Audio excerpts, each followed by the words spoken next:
And we're back to learn CapCut in a year, day 100. Let me show you how masking works. We've got two clips stacked on top of one another.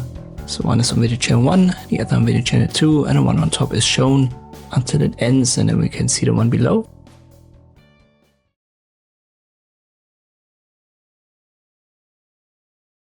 Let's activate the one at the top. Then we go to video, mask. Make sure that the dropdown is open and check the box. And then you can select add mask right here.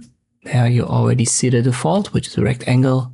It masks the video, which simply means that in this rectangle the video is shown and everything else, so everything outside of the rectangle, or in this case the circle, this will then be the one below, so the video clip on video channel 1.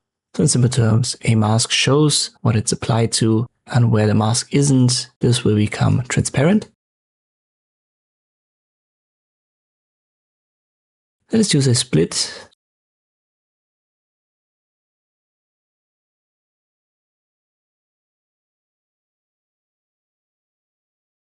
And here you can adjust the position, simply left click drag. You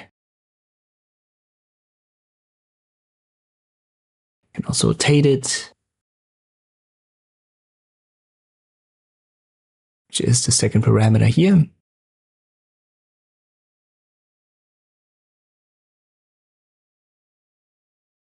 And the third one is the feather, and this is double arrow. So if you left click drag, it feathers out, which is simply a gradient. In our case, we keep it to 0. And if I play it, you can see this would already be a split screen effect. I'm going to show you how that works in detail in one of the next videos. For now, let me show you how we can use this principle to create our own transitions. Let me flip them here, and I click on the little X right there to get rid of the mask. We don't need it anymore. I'll now go to the top clip, add a mask. Then we go to split. I rotate it 90 degrees.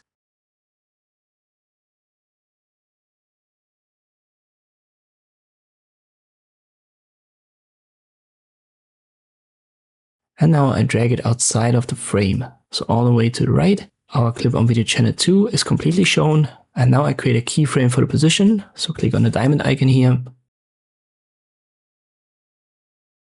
Go a little bit forward. Then I go down with the position until we can see our line. And I left click drag until it's out of frame on the left hand side. This creates another keyframe automatically. And if we play it, you can see the mask moves now from right to left. And this will give us a simple slide transition.